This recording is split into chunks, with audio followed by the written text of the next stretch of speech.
Hello everyone, the following information has been provided by the higher scientific community in Switzerland called FIGU, and this has been done on the date March 16. News about the coronavirus and what is rationally to be considered according to the information and recommendations given by the Pliarn people, under which the name is mentioned, Patha. For your information, Patha says, in September 2005 in the South Chinese province of Guangdong, the rampantly spreading disease/epidemic SARS, which was not known until then, appears for the first time.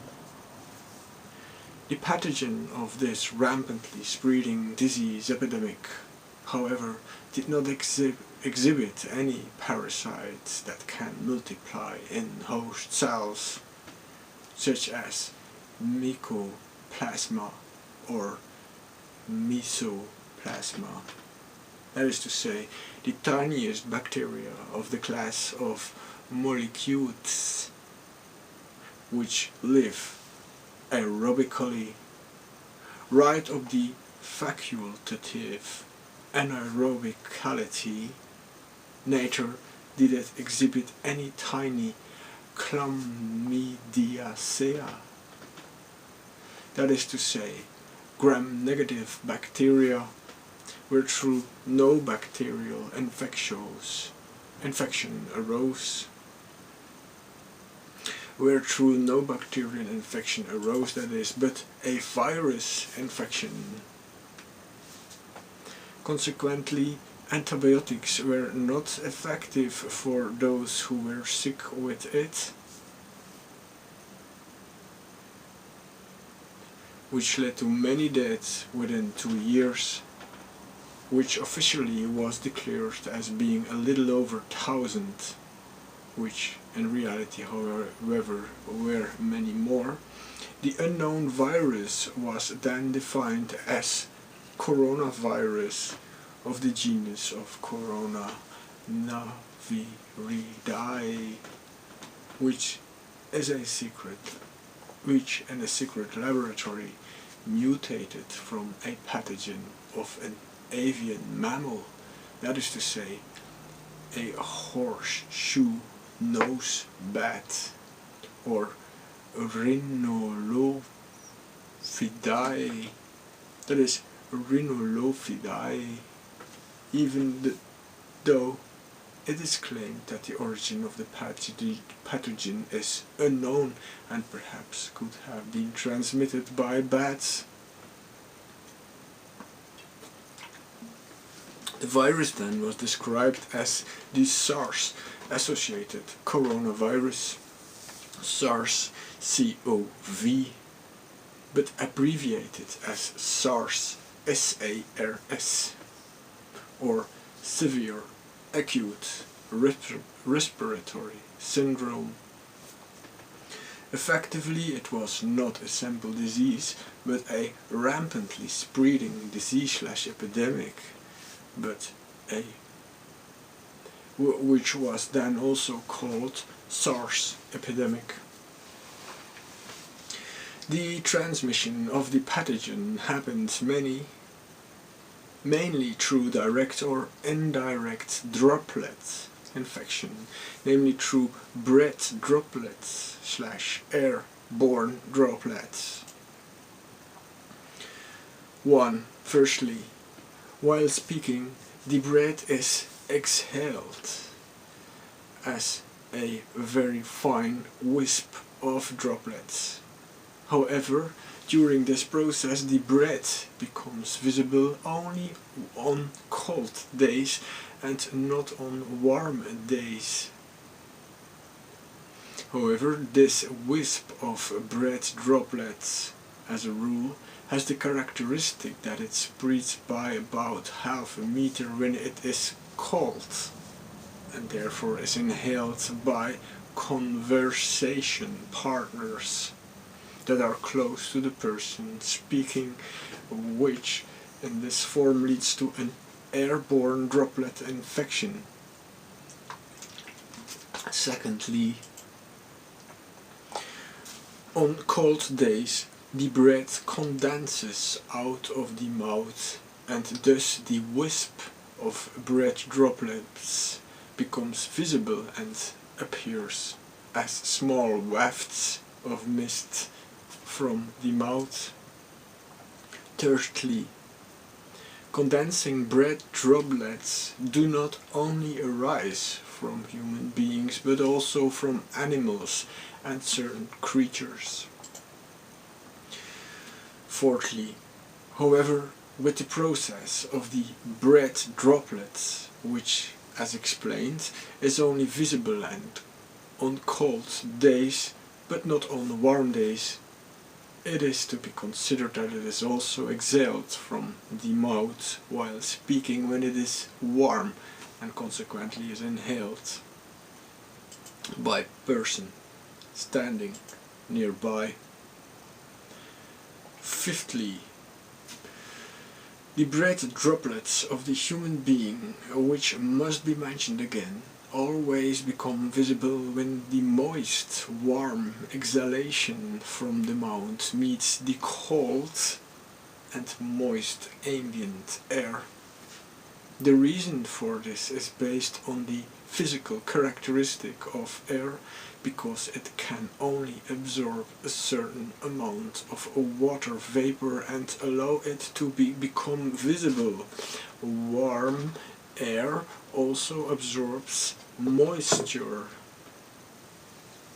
indeed more than cool air, in which case the warm air exhaled from the mouth during warmer temperatures, in contrast to when it is colder temperature, spreads further and at the same time invisibly, namely up to about 1 meter, which corresponds to about the outer limit of the exhalation.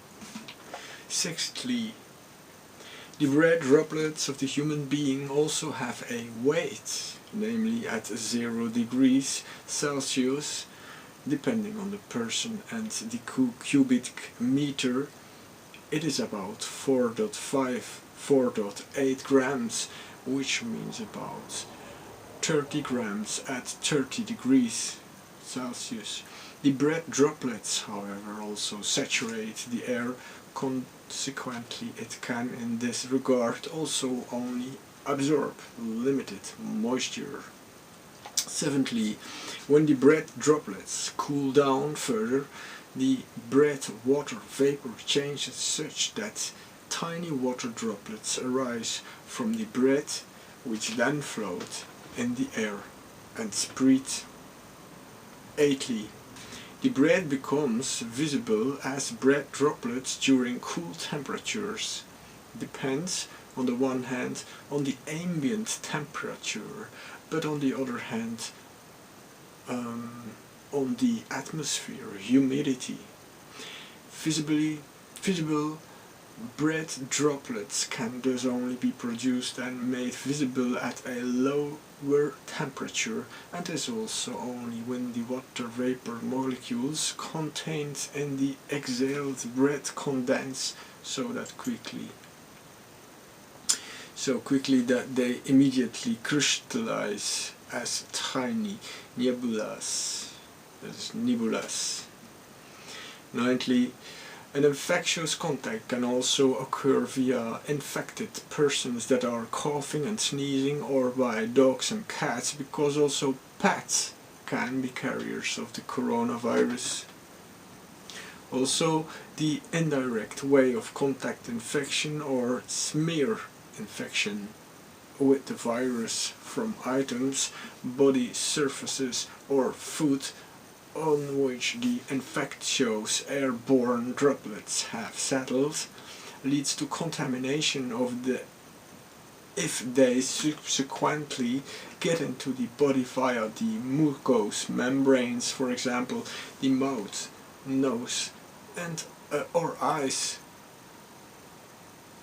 a transmission via the fecal oral way and other body excretions is also possible, as is a transmission via infected animals, creatures and house beetles such as cockroach and so forth. All this is also the case with the new rampantly spreading disease/epidemic that corresponds to a further development and mutation of the SARS epidemic, and which is now, as a pandemic, quickly spreading across the globe.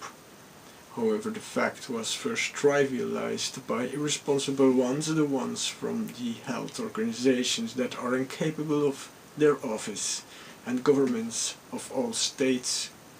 Consequently, the tragedy will not be recognized until it will be too late, and many deaths will have to be mourned. Rules that must be observed.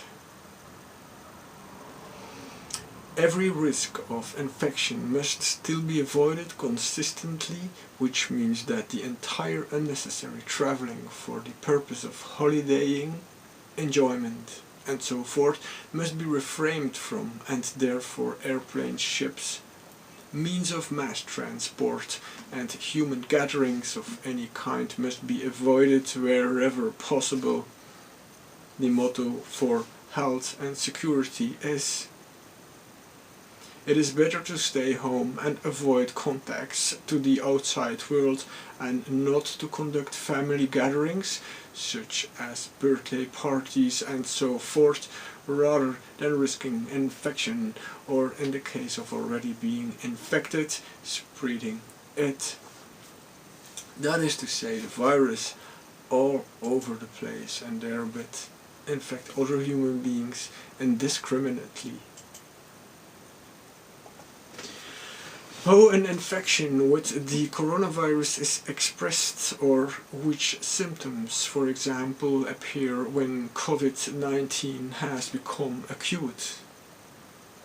An infection with the coronavirus cannot immediately be ascertained for the infected ones, since the incubation period until the outbreak of the disease, in contrast to the wrong explanations by terrestrial medical officers, is not 2 weeks, but it is between 2 weeks and 4 weeks, and can take up to 3 months according to the Plejaran people, depending on the strength of the immune system and other factors of the infected person. Once the disease COVID-19 breaks out, the first symptoms are usually a mild scratchiness in the throat, which initially causes a mild irritation of the throat. And I want nothing, but there can be added here that this scratchiness in the throat can be heard and people already around, which leads to slight cough and then later to a cough. Then also a fluctuating fever occurs, which means that the fever is sometimes higher and at other times lower, as well as a general malaise. And malaise, I don't know if that pronounced correctly in English, malaise we say. That is a constant tiredness, and as soon as the symptoms become stronger, also a shortness of breath and other symptoms can appear that are similar to influenza, for example. However, COVID-19 is not equal to influenza and does not cause influenza symptoms such as aching limbs, that is, painful arms and legs, etc., and also has nothing to do with a common cold with a runny or blocked nose or head cold.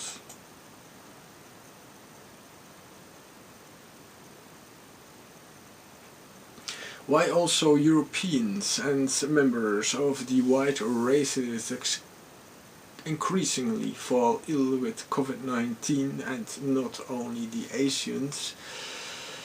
Since the coronavirus emergence in the city of Wuhan, China, as a continuation of the SARS epidemic, so to speak, it has changed very much in its mode of behavior and effect. It has become significantly more aggressive, and therefore is also spreading much more quickly and more severely in Europe among human beings with a stronger immune system. So here we want to repeat that we as European people, and these also basically concern the people in America, the people in Australia, they have a stronger immune system, which is mentioned in previous videos about other specifications provided by this same higher scientific community in Switzerland called FIGU.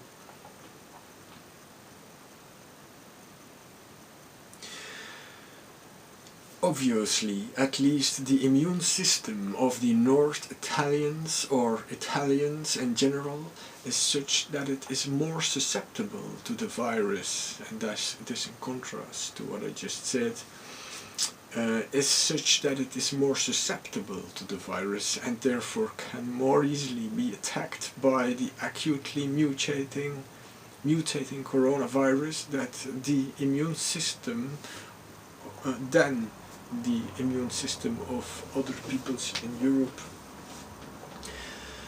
How much longer will the coronavirus continue to rage, and can one hope that it retreats as soon as the temperatures rise? How long the coronavirus will remain active is not foreseeable at the present time.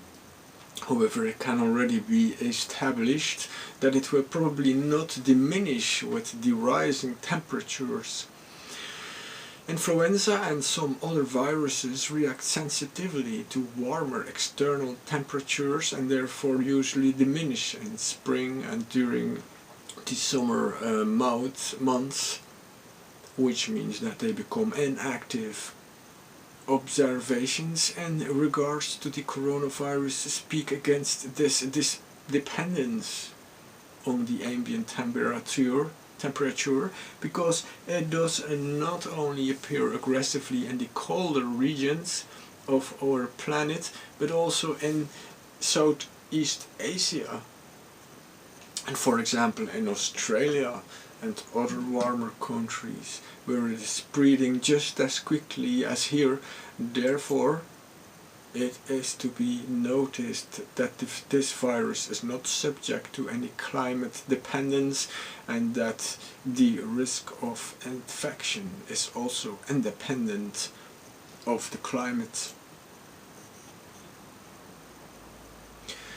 How is the virus transmitted, and how high is its survival time outside of the human body? In contrast to other viruses, the survival time of the coronavirus is very, very, very high. Outside of the human body, it can remain active not only for a few hours, as is the case with other viruses, but certainly for very, very many hours, and at least up to 24 hours or more, if not even with favorable conditions, up to days.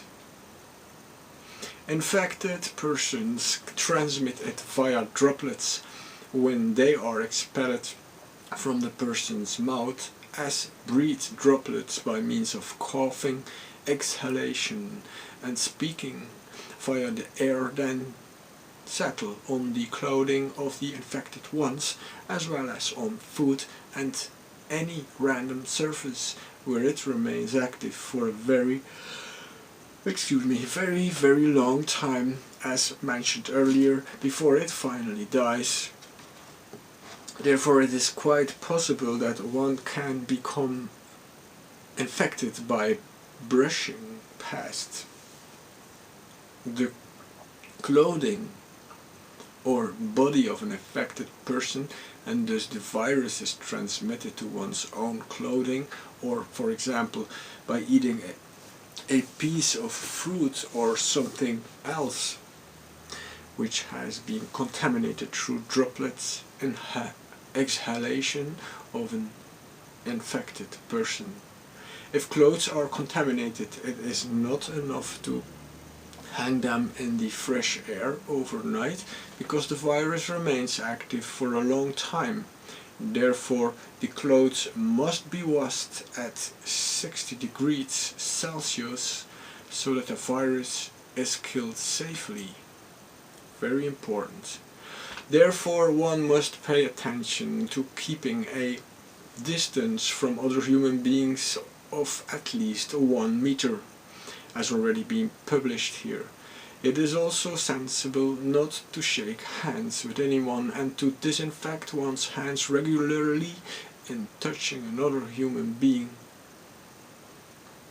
If touching another human being cannot be avoided, or if, for example, doorknobs and handholds, etc., in public places must be touched, instead of using public transport, it is advisable, wherever possible, to drive with one's own car, and also regularly wipe its door handles and steering wheel, for example. Then a last part of the text here. How can one's own immune system best be supported? The intake of vitamin C supplements alone is not enough to keep one's own immune system sufficiently active. To strengthen and support the immune system still further, other vitamins and trace elements as well as vital substances are indispensable. For example, zinc, vitamin B12, vitamin E, etc. Therefore, it is advisable, on top of a healthy and thoughtful diet, to take a good vitamin preparation regularly, indeed in double dosage than is recommended by the manufacturers. Unfortunately, all supplements available on the free market are badly underdiagnosed, which is also known to many of our doctors. Wherefore, as a rule, it is not only harmless, but recommended to double the dosage of a vitamin preparation. However, it is not possible to prevent an infection from the virus by taking vitamin C and multivitamin preparations, even though through such preparations the immune system and various organs and physical functions can be strengthened. Until here. The source is once again Billy Edward Albert Meyer from Vigo in Switzerland, Simiase Silver Star Center, 8495 Schmidt-Ruti, Switzerland. The link will be provided below.